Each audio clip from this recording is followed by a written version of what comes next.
Rowther ലോസിൻ്റെ മറ്റൊരു വീഡിയോയിലേക്ക് എല്ലാവർക്കും സ്വാഗതം. അപ്പോൾ നമ്മളിന്ന് ജീപ്പിൻ്റെ കുറച്ച് ബാക്കിയുള്ള വിശേഷങ്ങളായിട്ട് എത്തിയിരിക്കുകയാണ്. നമ്മളപ്പം ജീപ്പിൽ നമുക്ക് കുറച്ച് പണികൾ കിട്ടിയായിരുന്നു കേട്ടോ. നമുക്കൊരു തേപ്പ് കിട്ടിയെന്ന് പറഞ്ഞാൽ പറയാം. പിന്നെ നമ്മൾ കുറച്ച് പണി അല്ലാതെയും ചെയ്തായിരുന്നു.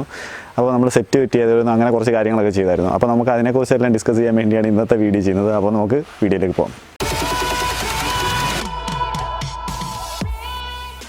അപ്പോൾ നമുക്ക് ആദ്യം നമ്മൾ സെറ്റ് ഫിറ്റ് ചെയ്യണമെന്ന് പറഞ്ഞായിരുന്നല്ലോ. അപ്പോൾ നമ്മൾ സെറ്റ് ഫിറ്റ് ചെയ്തായിരുന്നു. നമ്മൾ ഫ്രണ്ടിൻ്റെ നിന്ന് പഴയിരുന്ന സെറ്റ് അവൻ്റെ വണ്ടിയിൽ പണ്ടത്തെ ഒരു സ്വിഫ്റ്റിനകത്തിരുന്ന സെറ്റാണ് നമ്മൾ വെച്ചിരിക്കുന്നത്. കെൻവുഡിൻ്റെ സിസ്റ്റമാണ് വെച്ചേക്കുന്നത്. അപ്പോൾ അത് സെറ്റ് ചെയ്തായിരുന്നു. ഇതിനകത്ത് നമ്മൾ ജസ്റ്റ് ഒരു ക്ലാമ്പ് മാത്രം കൊടുത്താണ് സെറ്റ് ചെയ്യുന്നത്. അപ്പോൾ അതൊക്കെ ഒന്ന് കാണാം നമുക്ക്. അപ്പോൾ നമ്മൾ സെറ്റ് ജസ്റ്റ് ഒരു ക്ലാമ്പ് കൊടുത്തിട്ടാണ് സെറ്റ് ചെയ്തേക്കുന്നത്. ഈ ക്ലാമ്പിൻ്റെ ഇത് നിങ്ങൾക്ക് ഞാൻ വർക്ക്ഷോപ്പിൽ ചെയ്ത് കാണിച്ചു തരാം. അത് ഇപ്പോൾ കണ്ടാൽ നിങ്ങൾക്ക് മനസ്സിലാവും. നമ്മുടെ ചേട്ടൻ നമുക്ക് നമ്മുടെ സ്റ്റീരിയോയുടെ ക്ലാമ്പ് ഉണ്ടല്ലോ, ക്ലാമ്പിന് നമ്മുടെ ജീപ്പുമായിട്ട് മൗണ്ട് ചെയ്യാൻ വേണ്ടി 2 ഹോൾ അടിക്കുകയാണ്. നമ്മുടെ ജീപ്പുമായിട്ട് മൗണ്ട് ചെയ്ത് നിർത്തണ്ടേ, ആ സ്റ്റീരിയോ മൗണ്ട് ചെയ്ത് നിർത്താൻ വേണ്ടി 2 ഹോൾ അടിക്കുക. ഓൾറെഡി 2 ഹോൾ അതിനകത്തുണ്ട്. അപ്പോൾ ഞാൻ വരുന്നവരെ പുള്ളി വെയിറ്റ് ചെയ്യുമായിരുന്നു ആ ഹോളിൻ്റെ പൊസിഷൻ കറക്റ്റ് നോക്കാൻ വേണ്ടി. അങ്ങനെയാണ് ഇപ്പോൾ 2 ഹോൾ പുള്ളി മാർക്ക് ചെയ്ത് അടിച്ചിട്ടുണ്ട്. ഉണ്ടല്ലോ നിങ്ങൾ, ഈ 2 ഹോളാണ് പുള്ളി അടിച്ചത്. ഇപ്പോൾ മാർക്ക് ചെയ്തിട്ടാണ് പുള്ളി അടിച്ചത്. ഇതിനകത്ത് നേരത്തെ ഓൾറെഡി ഞാൻ പറഞ്ഞല്ലോ, ഓൾറെഡി ഹോള് കിടപ്പുണ്ടായിരുന്നു. അപ്പം ജസ്റ്റ് ഇത് ഇങ്ങനെ വെച്ചിട്ട് നമ്മൾ 2 നട്ടും ബോൾട്ട് വിട്ട് ടൈറ്റ് ചെയ്യുന്നു, അത്രേ ഉള്ളൂ. ജസ്റ്റ് ഒരു ക്ലാമ്പ് മാത്രമേ. സേഫ്റ്റി ഒന്നുമില്ല, അത്രയ്ക്ക് സേഫ്റ്റി ഒന്നും പ്രതീക്ഷിക്കേണ്ട. ജസ്റ്റ് അത് ഹോൾഡ് ചെയ്ത് നിൽക്കാൻ മാത്രമായിട്ട് ഒരു ഇത് വേണമെങ്കിൽ ആർക്കെങ്കിലും കയറി അയച്ചുകൊണ്ട് പോകുക. അത് പക്ഷെ ജസ്റ്റ് ഹോൾഡ് ചെയ്ത് വെക്കും. നമ്മൾ ഈ സ്റ്റീരിയോ ഇങ്ങനെ ജസ്റ്റ് സെറ്റ് ചെയ്ത് വെക്കാൻ വേണ്ടി മാത്രമാണ് ആ ക്ലാമ്പ് അടിച്ചത്. ഇത് ഇത്രയേ ഉള്ളൂ. ജസ്റ്റ് ഒരു ക്ലാമ്പ് സെറ്റ് ചെയ്തിട്ടാണ് സെറ്റ് ചെയ്യുന്നത്. അത് വലിയ ചിലവൊന്നും ആയിട്ടില്ല.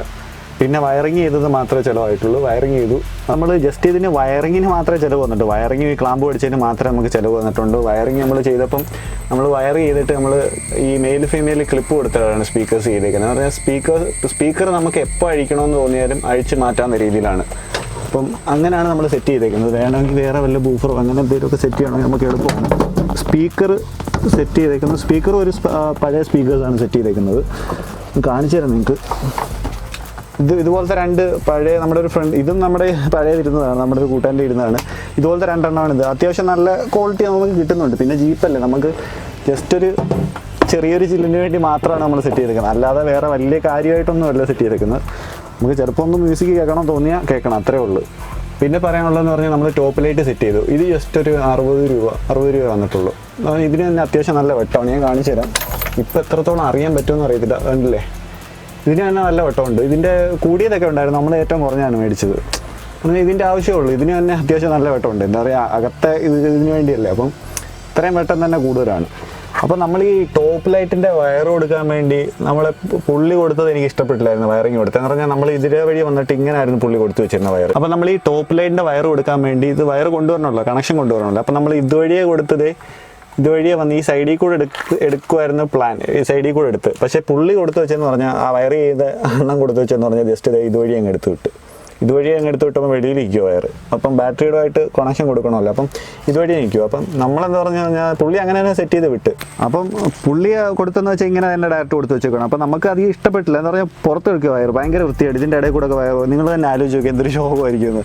അപ്പം ഞാൻ വേറൊരു ജീപ്പിൻ്റെ നോക്കിയായിരുന്നു ഇങ്ങനെ വയറൊക്കെ എങ്ങനെ പോയിരിക്കുന്നത്. അപ്പം ഞാൻ എന്ത് ചെയ്യുമെന്ന് പറഞ്ഞാൽ ഈ വിൻഡ്ഷീൽഡിൻ്റെ സൈഡിൽ കൂടെ അത് അവിടെ നല്ല 2 സൈഡ് സ്റ്റിക്കർ വെച്ച് നല്ല പ്രസ് ചെയ്ത് അവിടെ സെറ്റ് ചെയ്ത് എന്നിട്ട് പുറത്തുകൂടെ കൊണ്ടുവന്നിട്ട് ഇവിടെ കാണാം. ഇത് കണ്ടല്ലോ, ഞാൻ ഇവിടെ ഒരു ഹോള് ഞാൻ തന്നെ ഹോൾ അടിച്ച് ഇവിടെ ഹോൾ അടിച്ചിട്ട് ഇത് നേരെ ഇതിൻ്റെ ഡാഷിൻ്റെ അകത്താക്കി. മൊത്തം ഈ ഹോൾ അടിച്ചിട്ട് അകത്താക്കി. അപ്പം ഇത് നമ്മൾ പോയിട്ടുണ്ടെന്ന് പോലും അറിയത്തില്ല.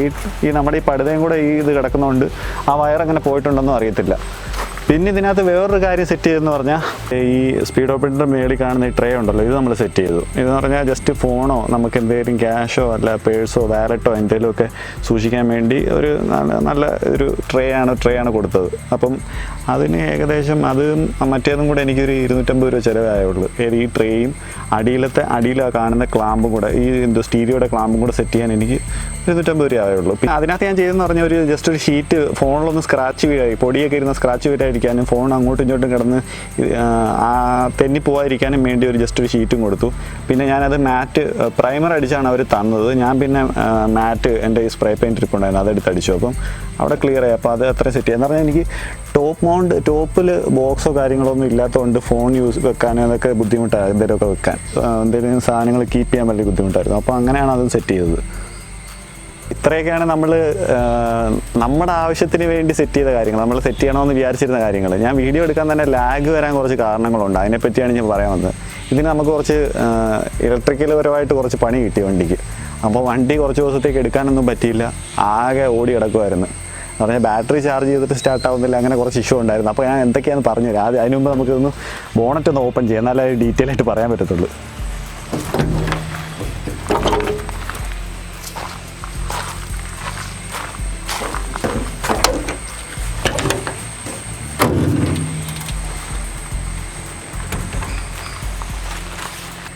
അപ്പോൾ നമുക്ക് എന്താ വേണമെങ്കിലും സഹിക്കാം, ജീപ്പിൽ എന്ത് പ്രശ്നം ഉണ്ടെങ്കിലും. പക്ഷേ ജീപ്പിലല്ല ഏത് വണ്ടിയായാലും ഒരു വണ്ടി സ്റ്റാർട്ടായില്ലെങ്കിലുള്ള പ്രശ്നം നമുക്കറിയാമല്ലോ. അതാണ് ഏറ്റവും വലിയ ഇഷ്യൂ. നമുക്ക് വണ്ടി ഇപ്പോൾ തള്ളിക്കൊണ്ട് പോയി എവിടെയെങ്കിലും എടുക്കാൻ പറ്റുമെങ്കിലും കുഴപ്പമില്ലെന്ന് പറയും. ഇത് അതുപോലും പറ്റാത്തൊരവസ്ഥയായിരുന്നു. അപ്പോൾ നമുക്ക് വണ്ടി സ്റ്റാർട്ടായി കഴിഞ്ഞാൽ എന്ത് വിഷയം ഉണ്ടെങ്കിലും നമുക്ക് കൊണ്ടുപോയി ശരിയാക്കാന്ന് പറയും. അപ്പോൾ വണ്ടി സ്റ്റാർട്ടാവുന്നില്ല. അപ്പോൾ ഒരാഴ്ച 2-3-4 ദിവസം ഞാൻ ഇതിൻ്റെ പുറകെ കിടന്ന് അലയുമായിരുന്നു.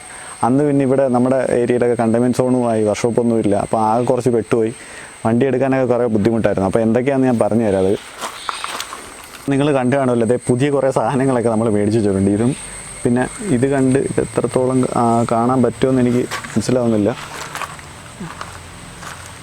ഫോക്കസിൻ്റെ ഒരു ഇഷ്യൂ ഉണ്ട്, ഇപ്പം ക്ഷമിക്കുക. ഇപ്പോൾ കണ്ടല്ലോ, ഈ 2 സാമാനം നമ്മൾ മാറി വെച്ചു. സ്റ്റാർട്ടറും ആൾട്ടർനേറ്ററും നമ്മൾ പുതിയതാണ് സെറ്റ് ചെയ്തേക്കുന്നത്. ഒരു തേപ്പ് കിട്ടിയത്, അത് തേപ്പെന്ന് പറയാനും പറ്റത്തില്ല. നമ്മൾ എങ്ങനെ നോക്കിയെടുക്കാനാണ് ഈ സാമാനമൊന്നും നോക്കിയെടുക്കാൻ പറ്റത്തില്ല, എത്ര നമ്മൾ ഏത് മേശരിമാരെ കൊണ്ടുപോയെന്ന് പറഞ്ഞാലും. എന്ന് പറഞ്ഞാൽ ഒരു മെക്കാനിക്കൽ പരമായിട്ടൊരു മേശരിയെ കൊണ്ടുപോയാൽ ഇതൊന്നും അവർക്ക് അറിയത്തില്ല. എന്ന് പറഞ്ഞാൽ ഒരു ഇലക്ട്രിക്കൽ പരമായിട്ടുള്ള കാര്യങ്ങളാണ്. ഇതൊക്കെ ഒരു ഭാഗ്യമെന്നേ പറയാൻ പറ്റത്തുള്ളൂ. ഞാൻ ആദ്യം ഈ ബാറ്ററിയുടെ വിഷയമെന്നാണ് വിചാരിച്ചത്. പക്ഷേ ബാറ്ററി പുതിയതായിരുന്നു. ബാറ്ററി അധികം വെച്ചിട്ട് തന്നെ 1 കൊല്ലം ആയിട്ടില്ല. ബാറ്ററി ഞാൻ കൊണ്ടുപോയി അവിടെ ഒരു ഷോപ്പിലടുത്ത് നമുക്ക് ബാറ്ററി കടയിൽ കൊണ്ടുപോയി ചാർജ് ചെയ്യാൻ ഇട്ടു. ബാറ്ററി ചാർജ് ചെയ്യാൻ കൊണ്ടുവന്നിട്ട് ഞാൻ വിചാരിച്ചു ബാറ്ററിയുടെ ഇത് സെറ്റ് വെച്ച് കഴിഞ്ഞിട്ടായിരുന്നു. ഇത് സെറ്റ് വെച്ച് 2 ദിവസം കഴിഞ്ഞപ്പോഴത്തേക്ക് ഞാൻ വിചാരിച്ചു സെറ്റ് വെച്ചതിൻ്റെ പ്രശ്നമെന്ന് വിചാരിച്ചു, ബാറ്ററി ചാർജ് അങ്ങനെ ഇറങ്ങിപ്പോകാൻ കാരണം. അങ്ങനെ ഞാൻ വിചാരിച്ചിട്ട് ബാറ്ററി ഊരിക്കൊണ്ടുപോയി ബാറ്ററി ചാർജ് ചെയ്യാൻ കൊടുത്തു. തിരിച്ച് ബാറ്ററി പിറ്റേ ദിവസം അന്ന് വൈകുന്നേരം തന്നെ ബാറ്ററി ചാർജായി തിരിച്ചെടുത്തു. അത് എഴുതി വെച്ചിട്ട് അന്ന് സ്റ്റാർട്ടായി, പിറ്റേ ദിവസം രാവിലെ സ്റ്റാർട്ടായി. എന്നിട്ട് ഞാൻ അന്ന് ഒരിടത്ത് ടൗണിൽ വരെ പോയിട്ടൊക്കെ വന്നു. അന്നൊന്നും കുഴപ്പമില്ലായിരുന്നു. പിറ്റേ ദിവസം എടുത്തപ്പോൾ പിന്നെയും സ്റ്റാർട്ടാവുന്നില്ല. എന്ത് ചെയ്താലും സ്റ്റാർട്ടാകത്തില്ല. വണ്ടി കിടന്ന് എഴയുക, അപ്പം സ്റ്റാർട്ടാവുന്നില്ല. അപ്പം ബാറ്ററിയുടെ വിഷയമാണെന്നൊന്നും ആലോചിച്ച് പിന്നെയും ബാറ്ററി കൊണ്ട് ചാർജ് ചെയ്യാമെന്ന് വിചാരിച്ച് നമ്മുടെ ഇവിടെ ഇൻവേർട്ടർ ഉണ്ടായിരുന്നു. നമ്മുടെ ഷോപ്പിൽ ഇൻവേർട്ടർ ഇപ്പോൾ ഉണ്ട്. അപ്പോൾ അവിടെ പോയി ഞാൻ ഇൻവേർട്ടറിൽ വെച്ച് കുത്തി ബാറ്ററി പിന്നെയും ചാർജ് ചെയ്തിട്ടു. പിന്നെയും സ്റ്റാർട്ടാവുന്നില്ല. പക്ഷേ സ്റ്റാർട്ട് ചെയ്തപ്പോൾ വണ്ടി എടുക്കുകയും ചെയ്തു. അപ്പോൾ എന്തോ വിഷയമെന്ന്, ആൾട്ടർനേറ്ററിൻ്റെ ആണോ സ്റ്റാർട്ടറിൻ്റെ വിഷയമെന്ന് അറിയത്തില്ല, അത് ബാറ്ററിയുടെ വിഷയമെന്ന് അറിയത്തില്ല. എന്നിട്ട് ബാറ്ററി കടയിൽ പോയി. പിറ്റേ ദിവസം അന്ന് എനിക്ക് 2-3 ദിവസത്തേക്ക് വണ്ടി എടുക്കാനൊന്നും പറ്റിയില്ല. ഞാൻ പിന്നെ വണ്ടി തള്ളി ഇവിടെ ഇറക്കി, എന്നാലേ കാറൊക്കെ ഇറക്കാൻ ഒക്കത്തുള്ളൂ. അപ്പോൾ വണ്ടി തള്ളി ഇവിടെ ഇട്ടേക്കുമായിരുന്നു. അങ്ങനെ അത് കഴിഞ്ഞിട്ട് പിന്നെ ബാറ്ററി കടയിൽ കൊണ്ടുപോയി കഴിഞ്ഞിട്ട് അപ്പം അവർ ചെക്ക് ചെയ്ത് നോക്കി. ഈ ബാറ്ററി ചാർജ് ആവുമെന്ന് പറഞ്ഞാൽ ഈ ആൾട്ടർനേറ്റർ വർക്ക് ചെയ്ത് ഡൈനാമോയിൽ നിന്ന് ചാർജ് ആയാണ് ബാറ്ററി ചാർജ് ആവുന്നത്. അപ്പം ചെക്ക് ചെയ്തതെന്ന് പറഞ്ഞാൽ വണ്ടി സ്റ്റാർട്ട് ചെയ്തിട്ട് നമ്മൾ റൈസ് ചെയ്ത് നോക്കുമ്പം ഈ ഇവിടെ 2 പോയിന്റ് വെച്ച് മറ്റേ മീറ്റർ വെച്ച് ചെക്ക് ചെയ്ത് നോക്കുമ്പോൾ മീറ്ററിൽ ഡിഫ്ലക്ഷൻ വരും, മീറ്റർ ചാർജ് ആവുന്ന കാണിക്കും. അപ്പം ആൾട്ടർനേറ്ററിൻ്റെ പ്രശ്നമാണെന്ന് അവരും പറഞ്ഞു. ചാർജ് ആവുന്നില്ല, ആക്സിലേറ്റർ കൊടുത്തിട്ടൊന്നും വണ്ടി ചാർജ് ആവുന്നില്ല. അപ്പോൾ ആൾട്ടർനേറ്ററിൻ്റെ പ്രശ്നമാണെന്ന് പറഞ്ഞാൽ ആൾട്ടർനേറ്റർ അഴിച്ചു. നമ്മൾ പഴയ ആൾട്ടർനേറ്റർ അഴിച്ചപ്പോഴത്തേക്ക് അതിനകത്ത് ഏകദേശം ഒരു 10,000-2,500 രൂപയുടെ പണിയുണ്ട്. അഴിച്ച് 2-3 സാധനം മാറണമെങ്കിൽ 10,000-2,500 രൂപയുടെ പണിയുണ്ട്. പുതിയത് മേടിക്കുവാണെങ്കിൽ 4,200 രൂപയുള്ളൂ. അപ്പം ഞാൻ എന്ത് ചെയ്തെന്ന് പറഞ്ഞാൽ അഴിച്ച് പണിയാനോട് എനിക്ക് താല്പര്യമില്ല. എന്ന് പറഞ്ഞാൽ 2 ദിവസം കഴിഞ്ഞിട്ട് പിന്നെ അതിന് വേറെ എന്തെങ്കിലും പാർട്ട് പോയി കഴിഞ്ഞാൽ നമ്മൾ എല്ലാം മാറുന്നില്ലല്ലോ. അപ്പോൾ പുതിയതായിട്ട് എന്തെങ്കിലും വിഷയം വന്നു കഴിഞ്ഞാൽ പിന്നെയും അത് അഴിച്ച് പണിയേണ്ടി വരും. അപ്പം ഞങ്ങൾ പുതിയത് മേടിച്ച് വെച്ചിട്ട് അപ്പം വണ്ടി പിന്നെ ഉടനെ സ്റ്റാർട്ടായി കേട്ടോ. വണ്ടി സ്റ്റാർട്ടായിട്ട് പിന്നെ എടുത്തുകൊണ്ട് പോയപ്പോഴത്തേക്ക് ഏകദേശം ഒരു 100-200 മീറ്റർ ആയപ്പോഴത്തേക്ക് ഞാൻ നമ്മുടെ ഒരു ഫ്രണ്ടിൻ്റെ ഷോപ്പിൽ അവിടെ കയറാനുണ്ടായിരുന്നു. അപ്പോൾ അവിടെ കയറിയിട്ട് ഞാൻ തിരിച്ച് വന്നപ്പോഴത്തേക്ക് വണ്ടി പിന്നെയും സ്റ്റാർട്ടാവുന്നില്ല. പിന്നെ സ്റ്റാർട്ടാവുന്നില്ലെന്ന് പറഞ്ഞാൽ ജമ്പ് സ്റ്റാർട്ട് ചെയ്തിട്ടും ഒന്നും സ്റ്റാർട്ടാവുന്നില്ല. ഈ ആൾട്ടർനേറ്റർ നമ്മൾ മാറി വെച്ചാണ് ഉദ്ദേശിക്കണം. അപ്പോൾ അത് അവസ്ഥ ആലോചിക്കണം. വണ്ടി ടൗണിൽ കിടക്കുകയാണ്, വണ്ടി സ്റ്റാർട്ടാവുന്നില്ല. പിന്നെ നമ്മുടെ ഫ്രണ്ട്സിനെയൊക്കെ വിളിച്ച് 2 പേരെ വിളിച്ച് തള്ളി സെക്കൻഡ് ഗിയർ ഇട്ട് തള്ളി സ്റ്റാർട്ട് ചെയ്ത് അവിടെ ഒരു കുറേ പരിപാടി നോക്കിയിട്ട് തള്ളി സ്റ്റാർട്ട് ചെയ്തിട്ട് പിന്നെ നമ്മൾ ഇലക്ട്രിക്കലെ കൊണ്ടുപോയി സ്റ്റാർട്ടർ ഇത് പുതിയതാണ്. പഴയത് നമ്മൾ അഴിച്ച് ചെക്ക് ചെയ്തപ്പോഴത്തേക്ക് അതിനകത്ത് അതിൻ്റെ ബൈൻഡിങ്ങും എന്തൊക്കെയോ സാധനം ഷോർട്ടായിരിക്കുമോ. നമ്മൾ സ്റ്റാർട്ടർ അഴിച്ച് മാറ്റിയിട്ട് അപ്പം നോക്കിയപ്പം പുള്ളി പറഞ്ഞു അതിൻ്റെ വൈൻഡിങ്ങും എന്തൊക്കെയോ പ്രശ്നങ്ങളുണ്ടായിരുന്നു. അപ്പോൾ സ്റ്റാർട്ടർ നമ്മൾ അഴിച്ചിട്ട് ഷോർട്ടായിരിക്കുകയാണ്. അത് ഇനി പുള്ളി നമുക്ക് തരുന്നതിന് മുമ്പ് കാണാൻ പുതിയ വേറെ സ്റ്റാർട്ടർ മേടിച്ച് പഴയ സെക്കൻഡ് ഹാൻഡ് സ്റ്റാർട്ടർ അങ്ങനെ മേടിച്ച് വെച്ചാമെന്ന് പറയാൻ ഒക്കത്തില്ല, നമുക്ക് അറിയത്തില്ല എന്തും അതിനെ സംഭവിച്ചതെന്ന്. അപ്പോൾ നമ്മൾ സ്റ്റാർട്ടർ അയച്ച ഒരു ഷോർട്ടായിരിക്കുകയാണ്. അത് പണിയണമെങ്കിലും ഏകദേശം ഒരു 4500-5000 രൂപ ചിലവാകും എങ്ങനെ പണിഞ്ഞാലും, അത് അഴിച്ച് പണിഞ്ഞാലും. അപ്പം അഴിച്ച് പണിയുന്നതിൻ്റെ ഒരു പ്രശ്നമെന്ന് പറഞ്ഞു കഴിഞ്ഞാൽ അതിനകത്ത് നമ്മൾ പണിഞ്ഞത് മാത്രമല്ല പാർട്സ്, വേറെയും പാർട്സുകളുണ്ട് അതിനകത്ത്. അപ്പോൾ അതിനകത്ത് പിന്നെയും പൈസ മുടക്കാൻ എനിക്ക് താല്പര്യമില്ല. നമ്മളിപ്പോൾ പണിഞ്ഞ് കഴിഞ്ഞിട്ട് പിന്നെയും അതൊന്ന് അഴിച്ച് ആ ഒരു ഇഷ്യൂ ആയിട്ട് വരാം. അപ്പം പുതിയത് മേടിക്കണമെങ്കിൽ 6200, 6300 ആ റേഞ്ചാണ് സംതിങ് ആണ് പുതിയ സ്റ്റാർട്ടറിൻ്റെ വില. അപ്പോൾ നമ്മൾ അന്ന് അവിടെ പെട്ടുപോയി എന്താ സത്യത്തിൽ എന്ന് പറഞ്ഞാൽ നമുക്ക് സെക്കൻഡ് ഹാൻഡ് എടുക്കുന്ന ഓപ്ഷൻ നോക്കിയില്ല. എന്ന് പറഞ്ഞാൽ ഈ ഒരു കൊറോണയൊക്കെ അവസ്ഥയായിട്ട് നമുക്ക് ട്രാവൽ ചെയ്ത് പോയി നോക്കിയെടുക്കാനും പറ്റത്തില്ല. പിന്നെ അവിടുത്തെ ചേട്ടൻ തന്നെ പറഞ്ഞു സെക്കൻഡ് ഹാൻഡ് എടുക്കണ്ട, എടുത്തു കഴിഞ്ഞാൽ അതും ഇതുപോലെ ഒരാഴ്ച 2 ആഴ്ച ഓടിക്കഴിഞ്ഞാൽ പിന്നെ ഇതുപോലെ എന്തെങ്കിലും അടിച്ചു പോകുന്നു. അങ്ങനെ കുറേ കേസുകൾ അവിടെ വന്നിട്ടുണ്ട്. എൻ്റെ കൺമുമ്പിൽ വെച്ച് തന്നെ ഒരു ചേട്ടൻ കഴിഞ്ഞ ആഴ്ച ഇതുപോലെ മാറി വെച്ചിട്ട് പോയിട്ട് സെക്കൻഡ് ഹാൻഡ് മേടിച്ച് വെച്ചായിരുന്നു. ആക്രിക്കടയിൽ പോയി സെക്കൻഡ് ഹാൻഡ് മേടിച്ച് വെച്ച്. അപ്പോൾ സെക്കൻഡ് ഹാൻഡ് മേടിച്ച് വെച്ച് കഴിഞ്ഞിട്ട് ഇതുപോലെ തന്നെ അതിൻ്റെ വേറെ സാമാനമൊക്കെ അടിച്ചു പോയി അവിടെ വന്ന് കിടപ്പുണ്ട്. അപ്പം അതും കൂടെ കണ്ടപ്പോഴത്തേക്കും നമ്മുടെ മൈൻഡ് ഡൗൺ ആയി. അങ്ങനെ പുതിയത് തന്നെ മേടിച്ച് വെച്ചു. അത് ഏകദേശം രണ്ടും കൂടെ ഒരു 11000 രൂപ ചിലവായി അന്ന്.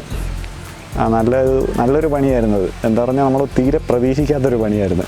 അത് ബാറ്ററിയുടെ വിഷയമാണെന്ന് അറിയത്തില്ല. ബാറ്ററി പുതിയതാണെന്നാണ് പറയുന്നത്. അതിനകത്ത് ഡേറ്റ് ഉണ്ട്, ബാറ്ററി പുതിയതാണ്. അപ്പം എന്തുവാന്ന് മനസ്സിലായിട്ടില്ലായിരുന്നു. അപ്പം അവിടെ ചെന്നപ്പോഴത്തേക്ക് ഇത്രയും കാര്യങ്ങൾ മാറേണ്ട വന്നു. പിന്നെ ആൾട്ടർനേറ്ററിൻ്റെ എനിക്ക് ഡൗട്ട് ഉണ്ടായിരുന്നു. പിന്നെ ആൾട്ടർനേറ്ററിൻ്റെ വിഷയമാണ്. പക്ഷേ ആ ഇലക്ട്രിക് കടയിലെ വർക്ക്ഷോപ്പിലെ പുള്ളി ആദ്യമേ പറഞ്ഞായിരുന്നു ആൾട്ടർനേറ്ററിനും പ്രശ്നമുണ്ട്, പിന്നെ ഈ സ്റ്റാർട്ടറിൻ്റെ ഒരു ലാഗിങ് ഉണ്ടെന്ന്, ഒരു ഇഴച്ചിൽ സ്റ്റാർട്ട് ചെയ്യാൻ. അപ്പോൾ രണ്ടും കൂടെ അഴിച്ച് നോക്കിയാലേ കുഴപ്പമുള്ളതെന്ന് പറയാം. പിന്നെ എൻ്റെ കയ്യിൽ പൈസയുടെ കുറച്ച് വിഷയമുള്ളതുകൊണ്ട് ഞാൻ ആൾട്ടർനേറ്റർ മാത്രം ഊരി നോക്കാൻ പറഞ്ഞത്. പഴയ സാധനം കാണിച്ചു തരാം, ഞാൻ മാറിയത് ഇവിടെ കിടപ്പുണ്ട്, ഞാൻ ഇവിടെ എടുത്തു വെച്ചിട്ടുണ്ട്. ഇതാണ് റീപ്ലേസ് ചെയ്ത് ആക്രിക്കടയിൽ കൊടുക്കാൻ വേണ്ടി എടുത്ത് വെച്ചേക്കുന്നതാണിത്. ഇതിന് കൊടുത്താൽ എന്തെങ്കിലും കിട്ടും. ഇതിനകത്ത് കോപ്പർ വയറിംഗ് ഒക്കെ ഉണ്ട്. ഇത് ആൾട്ടർനേറ്ററും സ്റ്റാർട്ടറും നിങ്ങൾ കണ്ടല്ലോ, ഇതുമാണ് പോയിരുന്നത്. ആകെ ഇതിൻ്റെ സീലിംഗ് ഒക്കെ പോയി കഴിഞ്ഞാൽ പിന്നെ ഇതിനകത്തൂടെ ഓയിലും എല്ലാം കയറുമെന്നാണ് പറയുന്നത്. അപ്പം കമ്പനിയിൽ നിന്ന് പുതിയത് വരുന്നത് പെർഫെക്റ്റ്ലി സീൽഡ് ആയിരിക്കും. നമ്മൾ എന്തെങ്കിലും പണിക്ക് വേണ്ടി അഴിച്ച് കഴിയുമ്പോഴാണ് ഓയിലോ ഡീസലോ എന്തെങ്കിലും പമ്പിൻ്റെ മുകളിൽ കൂടെ ഒക്കെ ലീക്ക് വന്നു കഴിഞ്ഞാൽ അത് കേടാനുള്ള കാരണം. അങ്ങനെയാണ് ഈ സ്റ്റാർട്ടർ നോർമലി കംപ്ലൈൻറ്റ് ആവുന്നത് കൂടുതലും. അപ്പോൾ നമ്മുടെ സബ്സ്ക്രൈബേഴ്സ് കുറേ പേര് കമൻറ്റ് ചെയ്തിട്ടുണ്ടായിരുന്നു. ഇത് നമ്മുടെ നേരത്തെ ബോഡി കളറായിരുന്നു ഈ റിങ്, ഹെഡ്ലൈറ്റ് റിങ് വരുന്നത്. അപ്പോൾ അത് ബ്ലാക്ക് ആക്കണം എന്നൊക്കെ പറഞ്ഞ് ഞാൻ ഈ ബ്ലാക്കൊക്കെ ആക്കി കഴിഞ്ഞൊരു വീഡിയോ ഒക്കെ ഷൂട്ട് ചെയ്യണമെന്ന് വിചാരിച്ചിരിക്കുന്ന ടൈമിലാണ് ഈ പണി കിട്ടിയത് എനിക്ക്. അതുകൊണ്ടാണ് വീഡിയോ എടുക്കാൻ ഇത്ര ലാഗ് വന്നത് കേട്ടോ, അത് ക്ഷമിക്കണം നിങ്ങൾ. അപ്പോൾ ഇത് ബ്ലാക്ക് ആക്കിയിട്ടൊക്കെ നമുക്ക് വേറെ ആ സെറ്റ് വെച്ചതും ലൈറ്റ് വെച്ചതും എല്ലാം കൂടെ ചെയ്തൊരു വീഡിയോ ചെയ്യണമെന്ന് വിചാരിച്ചാണ് ഇരുന്നത്. നമ്മുടെ വണ്ടിക്ക് വേറെ കുറേ പണിയൊക്കെ ചെയ്യണമെന്ന് വിചാരിച്ചിരുന്നതാണ്. അപ്പോൾ ആ പൈസയെല്ലാം ഇങ്ങനെ പോയി കിട്ടി. ഇനിയിപ്പോൾ ഫണ്ട് വരണം വേറെ എന്തെങ്കിലും പണി ചെയ്യണമെങ്കിൽ. അപ്പം നമ്മളിത് ബ്ലാക്ക് ആക്കിയായിരുന്നു. ഇത് ഞാൻ തന്നെയാണ് ചെയ്തത്. അഴിച്ചിട്ട് ഞാൻ തന്നെ സ്പ്രേ പെയിൻറ്റ് ചെയ്തെടുത്തതാണിത്, ഇത് രണ്ടെണ്ണവും. പിന്നെ ചേസും ചെയ്യണമെന്ന് വിചാരിച്ചാൽ പക്ഷേ ചേസ് ഇപ്പം ചെയ്യുന്നില്ല. ചേസ് ഇങ്ങനെ ഇരിക്കുന്നതാണ് കുറച്ചുകൂടെ ഭംഗി എന്നാണ് എനിക്ക് തോന്നുന്നത്. ഇപ്പം എന്തായാലും ചേസ് ഇത് ചെയ്യാൻ പ്ലാനില്ല, ഇപ്പം ഇങ്ങനെ തന്നെ ഇരിക്കട്ടെ. പിന്നെ എനിക്ക് ചെയ്യാൻ താല്പര്യമുള്ളത് ടയറിൻ്റെ റിമ്മ് ബോഡി കളർ മാറ്റി ബ്ലാക്ക് ആക്കണമെന്നുണ്ട്. അത് ചിലപ്പം ചെയ്യാൻ ചാൻസ് ഉണ്ട്. ഇന്നത്തെ വീഡിയോ ഇത്രയേ ഉള്ളൂ. നമ്മൾ ആ ഡീറ്റെയിൽസ് ഒക്കെ പറയാൻ വേണ്ടിയാണ് ഇന്നത്തെ വീഡിയോ ചെയ്തത്. നമ്മൾ ഇങ്ങനെ വീഡിയോ ചെയ്യണമെന്നല്ല വിചാരിച്ചത്. ഈ പണി കിട്ടിയ കാര്യങ്ങളൊക്കെ തികച്ച അൺഎക്സ്പെക്റ്റഡ് ആയിട്ടുള്ളൊരു സംഭവമായിരുന്നു. നമ്മൾ തീരെ പ്രതീക്ഷിക്കാത്തായിരുന്നു. പിന്നെ നമുക്ക് അങ്ങനെയല്ല, നമ്മൾ പുറത്തൊക്കെ പോയി വേറൊരു വീഡിയോ ചെയ്യണമെന്നാണ് വിചാരിച്ചത്. അപ്പോൾ നമ്മൾ ഇത്രയും കാര്യങ്ങൾ പറയാൻ വേണ്ടിയാണ് ഇന്നത്തെ വീഡിയോ ചെയ്തത്. അപ്പം വീഡിയോ ഇഷ്ടപ്പെട്ടാൽ ലൈക്ക് ചെയ്യുക, കമൻറ്റ് ചെയ്യുക, ഷെയർ ചെയ്യുക. പിന്നെ നമ്മുടെ ചാനൽ സബ്സ്ക്രൈബ് ചെയ്യുക.